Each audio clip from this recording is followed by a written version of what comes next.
திருவருட்பிரகாச வள்ளலார் பகுதி 25.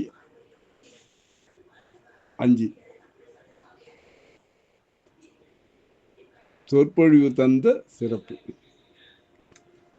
அருட்பெருஞ்சோதி அருட்பெருஞ்சோதி தனி பெருங்கருணை அருட்பெருஞ்சோதி. சொற்பொழிவு தந்த சிறப்பு. விளக்கு வைக்கும் நேரம். சோமு செட்டியார் வீட்டு கூடம் பக்தி மனம் கமழ சபையோர்களால் களை கட்டி இருந்தது. அங்கே சென்றான் அல்லவா ராமலிங்கம். கூடத்து சுவரில் பிரதிஷ்டை செய்யப்பட நடராஜ பெருமான் படம் பூச்சரங்களால் அலங்கரிக்கப்பட்டு படத்திற்கு நேர் கீழே இருபுறமும் தரையில் ஐமுக குத்து விளக்குகள் மங்களகரமாக எரிந்து கொண்டிருந்தன. ஒருபுறம் ஏற்றி வைக்கப்பட்டிருந்த ஊதுபத்திகளிலிருந்து எழுந்த மனம் கூடம் முழுவதும் வியாபித்துக் கொண்டிருந்தது. குத்து விளக்குகளுக்கு நடுவே தலைவாழை இலையில் பல வகைகளும் நைவேத்திய பொருட்களும் இடப்பட்டிருந்தன. தூபக்காலியில் நெருப்பு துண்டுகள் கலந்து கொண்டிருக்க அருகில் தகர டப்பாவில் சாம்பிராணி தூள் நிரப்பி வைக்கப்பட்டிருந்தது. பூஜையில் மணியடிக்க சிறு பித்தளை மணியும் நீர் விழாவ நீர் நிரம்பிய தம்பளரும் பக்கத்திலேயே வைக்கப்பட்டிருந்தன. பளிச்சிட்ட பித்தளை தாம்பாள தட்டில் விபூதி குங்கும பிரசாதங்கள் கற்பூரம் பூஜைக்கு தயாராக இருந்தன. இத்தனை அற்புதமான ஏற்பாட்டோடு சோமு செட்டியாரும் சபையோரும் சபாபதி பிள்ளையை எதிர்பார்த்து காத்து கொண்டிருந்தார்கள். பூஜைக்கான நேரம் கடந்து போய் கொண்டிருக்கவே சலிப்பு ஏற்பட்டு அவர்கள் ஒரு முடிவுக்கு வரும் வேளையில் அவசரமாக வீட்டுக்குள் நுழைந்த ராமலிங்கம் நேராக கூடத்தில் இருந்த சோமு செட்டியார் முன் வந்து நின்று பணிவோடு "வந்தனம் ஐயா, வந்தனம்" என்று இருகரம் கூப்பி சோமு செட்டியாரை வணங்கினான் ராமலிங்கம். சபாபதி பிள்ளை அன்றி கையேடு வாசிக்கும் ராமலிங்கம் மட்டும் வந்திருப்பது கண்டு சோமு செட்டியார் துணுக்குற்றார். ஏதோ அசம்பாவிதம் என்பது அவருக்கு புரிந்தது. இருந்தாலும் எதையும் வெளிக்காட்டி கொள்ளாமல் "வா தம்பி, வா" என்று வரவேற்றார் அவனை. சந்தேகத்தோடு ராமலிங்கம் "அன்னார் வரவில்லையா?" என்று கேட்டார். ராமலிங்கம் "அன்னார் வரவில்லையா?" என்று கேட்டார் செட்டியார். அதற்கு ராமலிங்கம் வெகு அடக்கத்தோடு "இல்லை ஐயா, அவருக்கு உடல் நலமில்லை, நல்ல குளிர் காய்ச்சல், தலைவலி வேறு. அதனால் தங்களிடம் மன்னிப்பு கேட்டு கொள்ளவும் நடராஜ பெருமானுக்கு தீபாராதனை காட்டிவிட்டு பெரிய புராண பாடல்கள் சிலவற்றை சபையிலே பாடும்படியாகவும் பணித்து அன்னார் என்னை இங்கு அனுப்பி வைத்தார் ஐயா" என்று அவருக்கு பணிவோடு பதில் சொன்னான். ராமலிங்கம் கூறியதிலிருந்து நிலைமையை புரிந்து கொண்டார் சோமு செட்டியார். உடனே அவர் அவனிடம் "சரி, என்ன செய்வது? தம்பி, நீயே நடராஜ பெருமானுக்கு தீபாராதனை காட்டிவிடு. இன்றைக்கு நடப்பதாக இருந்தது திருஞான சம்பந்த சுவாமிகளின் புராண பிரசங்கம். அந்த புராணத்திலிருந்து சில பாடல்களை பாடினால் போதும். இறைவன் திருவுளம் இது என்னும் போது வேறு நாம் என்ன செய்வதற்கு இருக்கிறது? ஒன்றுமில்லை" என்றவர் தன்னையும் சமாதானப்படுத்திக் கொண்டார் செட்டியார். "தங்கள் ஆணை, அவ்வாறே செய்கிறேன் ஐயா" என்றான் ராமலிங்கம். ராமலிங்கம் மணி அடித்து சாஸ்திர முறைப்படி நடராஜர் படத்துக்கு பூஜை செய்து தீபாராதனை காட்டினார். அப்போது சோமு செட்டியார் சபையோரை பார்த்து "தம்பி, நடராஜர் தீபாராதனை காட்டுகிறது, எல்லோரும் சேவித்துக் கொள்ளுங்கள்" என்றார். "தம்பி, நடராஜருக்கு தீபாராதனை காட்டுகிறான், எல்லோரும் சேவித்துக் கொள்ளுங்கள்" என்றார். தானும் சேவித்துக் கொண்டு "நம பார்வதி பதையே" என உரக்கச் சொன்னார். மற்றவர்கள் அவரை தொடர்ந்து "அரஹர மகாதேவா" என்று உரக்க குரல் எழுப்பினார்கள்.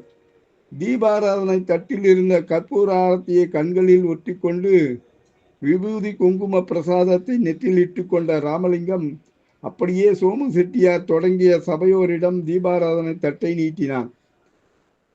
எல்லோரும் கற்பூர ஆரத்தியை கண்ணில் ஒட்டிக்கொண்டு விபூதி குங்கும பிரசாதத்தை எடுத்து நெற்றியில் அணிந்து கொண்டார்கள். ராமலிங்கம் குத்து விளக்குக்கு பக்கத்தில் தீபாராதன தட்டை வைத்துவிட்டு செட்டியார் முன் வந்து அடக்கத்தோடு நின்றான்.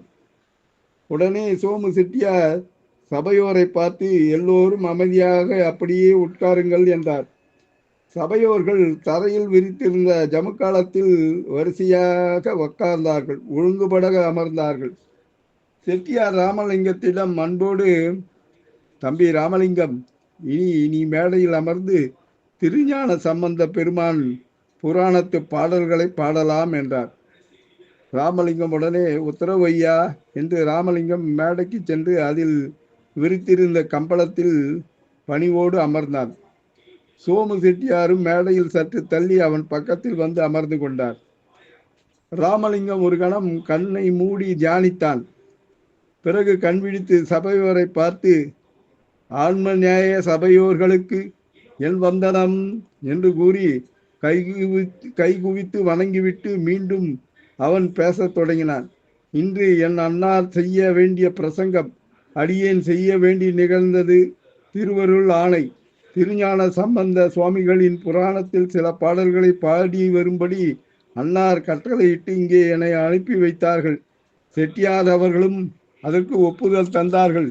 என்றாலும் சம்பந்த பெருமானின் திவ்ய சரித்திரத்தை சொல்லலாம் என்று கருதுகிறேன். பாடல் மட்டும் இல்லாமல் அவருடைய திவ்ய சரித்திரத்தை சொல்லலாம் என கருதுகிறேன். சபையோர் சம்மதம் எப்படியோ அவ்வாறே நான் செய்வேன் என்றார். சபையோர்கள் சம்மதம் சம்மதம் சம்மதம் என்று மகிழ்ச்சியோடு உரத்த ஒருமித்த குரலில் தங்கள் சம்மதத்தை தெரிவித்தார்கள்.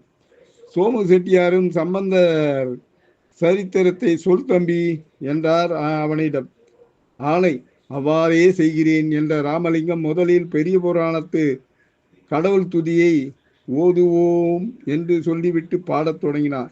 உலகலாம் உணர்ந்ததோர் கரியவன், நிலவு உலகமாகி நீர்மலி வேணியன், அலகில் ஜோதியன் அம்பலத்தாடுவான், மலர் சிலம்படி வாழ்த்தி வணங்குவோம்.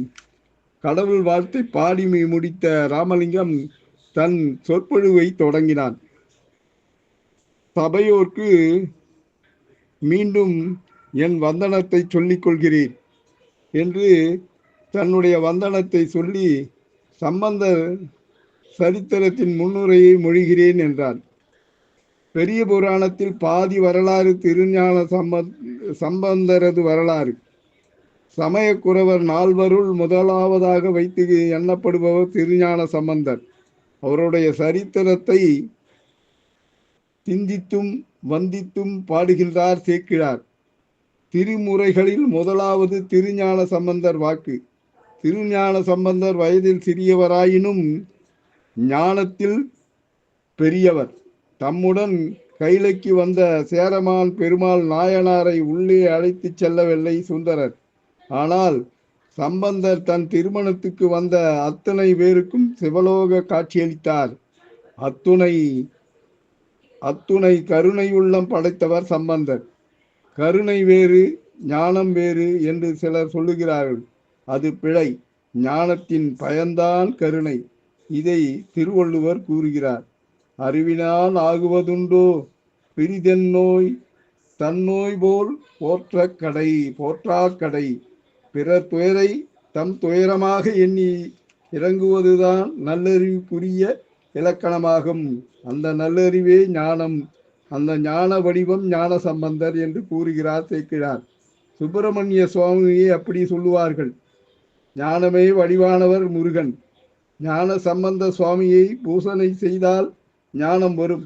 ஞான சம்பந்தர் இல்லை என்றால் தமிழ் ஏது, திருநீறு ஏது, உத்ராட்சகம் ஏது, சைவம் ஏது? இதற்காகவே ஞான சம்பந்தர் திரு அவதாரம் செய்தார் என்று ராமலிங்கம் திருஞான சம்பந்த சுவாமிகளின் புராணத்தை முதற் பாடலை பாடினான்.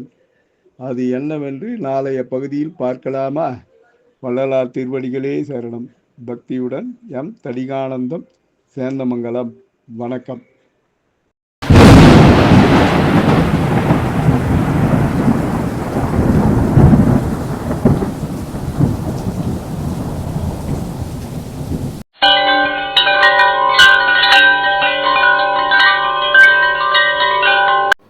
தணிகை டிவியை லைக் பண்ணுங்கள், ஷேர் பண்ணுங்கள், பெல் பட்டனை ப்ரெஸ் பண்ணுங்கள், தணிகை டிவியை சப்ஸ்கிரைப் பண்ணுங்கள். அப்போ தான் நான் போடுற வீடியோ உடனுக்குடனே வரும். வணக்கம்.